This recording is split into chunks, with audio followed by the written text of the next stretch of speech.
자, 5, 6월 강의 안내, 5, 6월 강의 오리엔테이션 시작하겠습니다. 나가실 텐데 조용히 나가주시고. 자, 5, 6월 강의 오리엔테이션 시작하겠습니다. 자, 5, 6월 강의는 기본적으로 기본 기출 문제. 강의의 성격은 영역별 기출 기본 문제를 정리하는 것이 가장 큰 강의의 목적이자 성격입니다. 그래서 영역별 기출 기본 문제집을 주 교재로 삼아요. 그래서 교재 구성 자체가 작년에 저희가 재작년까지는 재본 교재로 봤었거든요. 그때 많이 달라져가지고 재본 교재로 봤었는데 작년에 처음 출간이 됐었는데 작년에 나왔던 교재가 기특한이라고 많이 들어보셨을 거예요. 제 합격하신 쌤이 붙여준 이름인데 기특한에서 기본 기출로 특별히 한 권에 정리한 뭐 이런 약자로 해가지고 기특한 자료가 있었거든요. 요게 영역별로 기출 기본 문제를 정리를 하는 문제집이에요. 요게 주 교재입니다.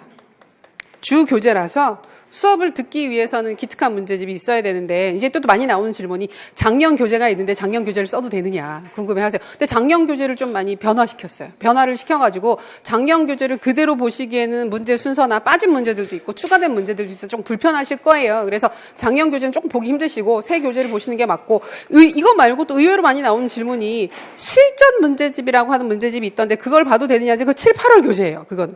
실전 문제집은 그러니까 5, 6월, 7, 8월이 다 문제풀이인데 성격이 좀 다르거든요. 5, 6월 같은 경우에는 영역별로 분리가 되어 있는 그다음에 기출 중심으로 정리를 하는 기본 문제 정리라고 한다면 7, 8월은 영역별 구분이 없어요. 영역별 구분이 없어서 이 영역, 저 영역 문제가 섞여 있는 문제들도 같이 보게 되고 순서랑 상관없이 문제를 보게 되기 때문에 성격이 좀 다릅니다. 그래서 그 교재는 7, 8월에 쓰시게 되는 거고 요거는 5, 6월 교재 같은 경우에는 영역별로 정리되어 있는 기출 기본 문제다. 그걸 기본 교재로 삼게 돼요. 주교재가 되고 부교재가 있는데 부교재는 서브노트예요. 저희 교육학 서브노트. 그냥 서브노트라고 나와 있는 책이 있을 거예요. 근데 이거는 매 시간 보는 건 아니에요. 매 시간 보는 건 아닌데 저희가 그러니까 문제 풀이를 하고 정리를 하다 보면 관련되는 이론적 사항들을 상세하게 추가로 해놓은 자료들도 있고 그렇게 해놓지 못한 자료들도 있어가지고 그런 것들을 볼 때 참고해서 보기 위해서 서브노트를 같이 보는 거예요. 계속해서 자료를 드려도 좋지만 정리하기 번거롭잖아요. 그래서 앞으로 이 서브노트는 5, 6, 7, 8, 9, 10, 11월까지 계속해서 보조교재를 씁니다. 그리고 이 서브노트는 올해 별로 개정이 되지 않아요. 개정이 되지 않고 지금 나와 있는 책 그대로 보셔도 되기 때문에 지금 서점에서 구하실 수 있는 책 그대로 보셔도 됩니다. 작년에 봤던 책이 있으면 그거 보셔도 됩니다. 재작년 책은 조금 차이가 있긴 한데 그래도 보셔도 큰 무리는 없습니다. 그리고 서브노트는 계속 말씀드리지만 부교재라서 이건 필수는 아니에요. 얘는 있어야 진도를 나갈 수 있지만 얘 같은 경우에는 부교재라서 요건 진도가 나간다기보다는 그때그때 필요할 때 쓰시는 거거든요. 그런데 저희가 어차피 기본 교재에서 상억 원짜리 기본 교재가 있잖아요. 근데 그걸 보셔도 돼요. 되는데 무거우니까. 그걸 다 매번 들고 다니기가 무겁기 때문에 이제 요약 서브노트, 그다음에 서브노트가 있으면 좀 보기 편하니까 양 자체를 많이 줄였어요. 그래서 그거를 부가적으로 보시는 거기 때문에 쌤들 공부 상황이라든지 스타일에 따라서는 서브노트 없이 나는 기본 교재를 계속 들고 다니겠다. 그거 보셔도 상관없고요. 그다음에 내가 정리한 서브노트가 있는데 난 거기에다 추가하면서 자료를 보겠다. 그거 보셔도 상관없어요. 그러니까 이거는 필수는 아니고 이제 부가적으로 편하게 활용을 하시라고 쓰는 자료가 서브노트입니다. 이런 식으로 교재가 구성이 되고 수업 시간은 똑같아요. 수업 시간은 앞으로도 쭉 똑같은데 이제 직강 같은 경우에는 월요일 9시 30분부터 화요일 9시 30분부터 1시 반까지 똑같이 진행이 되게 되고 주 2회 수업을 하는 게 똑같습니다. 그리고 똑같이 진행이 되게 되고 요 기출 문제 같은 경우에는 기출 문제는 기본적으로 논술 기출 포함이 되고요. 그다음에 객관식 기출 중에는 그러니까 영역별로는 지나치게 세밀하거나 지나치게 좀 지엽적인 부분들, 그다음에 법이나 그다음에 연도 이런 거 외우는 부분들은 사실 의미가 없는 문제들이 좀 있어요. 이제 그런 부분들은 좀 많이 제외를 했고 좀 의미가 있는 문제들 중심으로 해서 재편을 했어요. 영역별로 쪼개서 넣어놨기 때문에 폭넓게 보실 수 있고요. 이 객관식 문제 같은 경우에는 지금 마지막 시험 기준으로 해서 06학년도 2006학년도 정도까지 문제를 정리를 했는데 중등 문제도 있고 유초등 문제도 있습니다. 유초등 문제 같은 경우에도 의미 있게 확인할 수 있는 부분들이 제법 있어서 중등, 유초등을 함께 정리한 문제라고 보시면 되겠고요. 여기에 추가로 5급 2차 서술형 문제가 포함이 되어 있습니다. 이거는 작년에 출제된 문제까지 여기에 포함이 되어 있어요.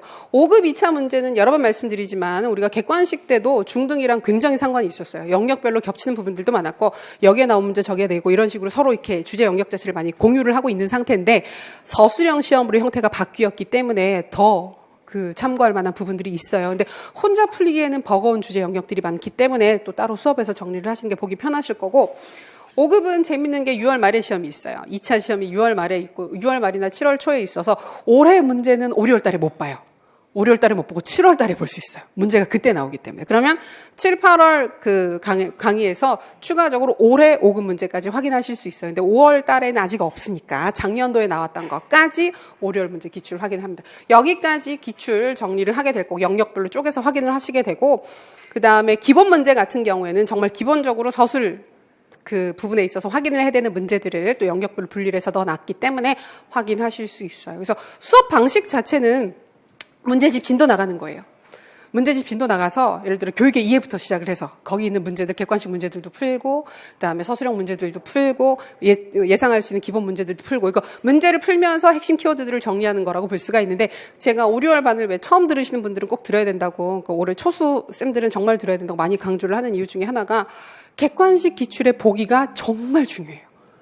그러니까 우리가 공부를 할 때 제가 분명히 이론 강의를 하면서 이런 포인트들 중요하니까 이거 외우세요 해서 강조해 드리잖아요. 근데 그때는 분명히 강조한다는 얘기를 들어도 이걸 왜 이런 식으로 그러니까 이것까지 외워야 되나 이런 부분들이 중요한가 이런 식으로 이렇게 아리까리했던 부분들이 기출 문제를 보시다 보면 왜 그런 부분들을 강조하는지 왜 그런 키워드들을 외우지 않으면 안 되는지가 좀 납득이 되세요. 그러다 보니까 5, 6월 강의를 들으시게 되면 공부 양 자체가 좀 많이 줄어요. 핵심적인 사항들, 그러니까 어떤 부분들을 어떻게 봐야 되는지를 판단하실 수 있기 때문에 그 이후 공부가 좀 가벼워지고 보실 때도 좀 부담이 없어지는 장점이 있어요. 그러니까 눈이 생겨요. 그리고 5, 6월 강의 들어가는 시점에 또 많이 나오는 질문 중에 하나가 그거예요. 많은 쌤들이 1, 2, 3, 4 강의까지 들었는데 난 아직 이론을 외우지 못했다. 이해는 됐는데 세부 사항에 대한 암기가 많이 부족하기 때문에 나는 5, 6월 달에 주로 키워드를 암기할 거예요. 라고 말씀하시는 분들이 있어요. 좋은 생각인데 잘 안 될 거예요. 제가 이거 저주를 하는 게 아니고 경험적으로 보니까 잘 안 되더라고요. 많은 쌤들이 그렇게 마음을 먹고 갔다가 7, 8월 달에 다시 만난단 말이에요. 그래서 그 사이에 어떻게 하셨나요? 이러면서 다들 이렇게 말을 잇지 못하고 다들 내가 그때 왜 그랬는지 다시 돌아가고 싶다. 근데 이게 공부를 해보시면 아시겠지만 그때그때 되는 공부들이 있어요. 그래서 이론 공부할 땐 이론을 하시는 게 좋고 그다음에 문제풀이, 기출문제 정리를 들어가게 되면 그냥 이론 키워드들 그냥 막 외울 때랑 문제를 맥락으로 해서 문제 기반으로 키워드를 외울 때랑 되게 느낌이 달라요. 근데 그걸 처음부터 문제를 기반으로 해서 외울 수는 없어요. 내가 가진 게 너무 없기 때문에. 그래서 이론을 어느 정도 전체적인 구조를 파악하게 된 상태에서는 문제를 보시게 되면 포인트들이 보여요. 그다음에 그 외우는 게 되게 다른 느낌으로 외워지기 시작해요. 훨씬 더 쉽고 빠르게 외울 수 있어요. 그래서 특히 처음 준비하시는 분들은 5, 6월 강의를 기출 문제를 통해서 어느 정도 틀을 한번 잡고 나면 정말 채로 걸르는 듯한 느낌이 들어요. 공부 내용 자체를 채로 걸러서 이게 좀 정리가 되고 이론 구조 자체가 나름대로 의미 있게, 그러니까 누가 억지로 강조를 해서 정리가 되는 게 아니라 스스로 좀 정리가 되는 느낌이 들기 때문에 5, 6월 강의는 그런 용도로 활용을 하시는 게 되게 도움이 돼요. 그래서 그리고 복습하는 시간 자체가 제가 그 얘기를 되게 여러 번 하는데 1, 2월 강의 들을 때랑 3, 4월 강의 들을 때 복습 시간에 큰 차이가 있을 거 말씀드렸잖아요. 근데 5, 6월 강의 들을 때 또 줄어요, 거기서. 복습 시간 자체가 확 주는 느낌이 들어요. 그래서 그렇기 때문에 그 시기에 쌤들이 하실 수 있는 공부 크게 부담 가지지 않으시면서도 정리가 될 수 있기 때문에 처음 들으시는 쌤들, 그 다음에 이전에 기출 정리를 안 하고 시험을 보셨던 쌤들은 5, 6월은 필수. 이후 공부가 편해지기 때문에 라고 생각을 합니다. 그런 식으로 해서 이루어지게 되고 문제풀이 진도 나가게 되는데 그러니까 첫 시간 수업을 해보시게 되면 대략적으로 나갈 수 있는 그 양들이 좀 가늠이 되세요. 그렇기 때문에 다음번 시간에 미리 문제를 가볍게라도 풀어오시면 그러니까 모든 문제 정답을 다 찾아올 필요는 없긴 한데 가볍게라도 풀어보고 이런 부분들이 나오는구나 좀 미리 풀어오시는 게 본 수업을 들으실 때 편하게 수업에 임하실 수 있죠. 그래서 문제풀이 5, 6, 7, 8 같은 경우에는 원래 이제 시험 공부를 할 때는 예습보다는 복습이 중요하다. 그래서 예습 안 하셔도 된다라고 말씀드리긴 하는데 문제풀이 하는 정도인데 시간도 많이 들으실 필요도 없어요. 2, 30분이면 얼마든지 푸실 수 있거든요. 그 정도만 투자를 하셔서 미리 문제를 풀어오시고 수업 시간에 푸시면 훨씬 의미 있고 재미있게 진행을 하실 수가 있을 겁니다. 그리고 이제 그 5, 6월 강의 같은 경우에는 모의고사. 저희 지금도 보고 있죠. 모의사. 마음이 급해서 제가 그래서 필기를 안 해요. 판서를 하면 느려가지고 손이 잘 안 따라가더라고요. 모의고사는 총 4번 실시합니다. 인강, 직강 동일합니다. 늘 그렇지만 첫 주에 화요일 날 모의고사 시작을 하겠죠. 모의고사 시작을 해서 그리고 가급적이면 첫 주는 전체 범위로 시작을 할 텐데 두 번째 주부터 보는 시험은 가급적이면 범위 그때까지 나갔던 진도 안에서 문제를 출제를 하고 애를 쓸 거예요. 근데 이제 좀 힘들면 둘째 주 두 번째 것까지는 할 수 있을 것 같긴 한데 그래도 할 수 있을 것 같아요. 가능할 것 같아요. 그래서 4번 정도 보는데 그 각 모의고사에 대한 개별 첨삭은 다 있습니다. 이건 인강, 직강 동일해요. 직강쌤들은 현장에서 다 내시니까 그대로 첨삭 받으시면 되는 거고 인강쌤들 같은 경우는 똑같아요. 지금 저희가 그 첨삭 기한을 미리 알려드리고 그 첨삭 게시판에서 첨삭을 받고 있는데 자료를 받고 있는데 그 기한만 지켜서 내주시면 됩니다. 근데 이제 그 기한을 넘겨서 내시려고 하면 낼 수가 없게 돼 있어요. 게시판 자체가 그 기간에만 그 문서를 올릴 수가 있게 되어 있기 때문에 조금 어렵기는 하지만 가급적 기한을 지켜주셔야 돼요. 지금 2주에 한 번씩 첨삭을 진행을 하게 되면 이전 걸 뒤에 내시게 되면 본 첨삭에 굉장히 큰 지장이 있어요. 그러니까 본 첨삭 자체가 진행이 안 되고 수업하는데 좀 어려움이 있어서 조금 그 일정은 정확하게 지켜주시는 게 필요합니다. 4번 보게 될 거고 형식은 아시겠지만 보신 분들은 아시겠지만 똑같이 실제 시험 형식으로 똑같이 4번 보게 됩니다. 예, 그 정도. 그 정도고 그 인강쌤들 같은 게 질의응답 어떻게 하는지 궁금해하시는 경우들이 있는데 모의고사 내실 때 질의응답 하시는 경우들도 있고 그것 말고도 저희가 그 티치스파 사이트 그다음에 저희 카페 교육학 카페 있거든요. 거기에도 질의응답 게시판이 있어요. 거기에다가 질문 올려주시면 조금 늦더라도 어쨌든 답변은 드리고 있으니까 그거 참고하시면 되겠습니다. 예, 그렇게 수업은 진행이 될 예정이고요. 그 다음에 이제 특강 얘기를 조금 드릴게요.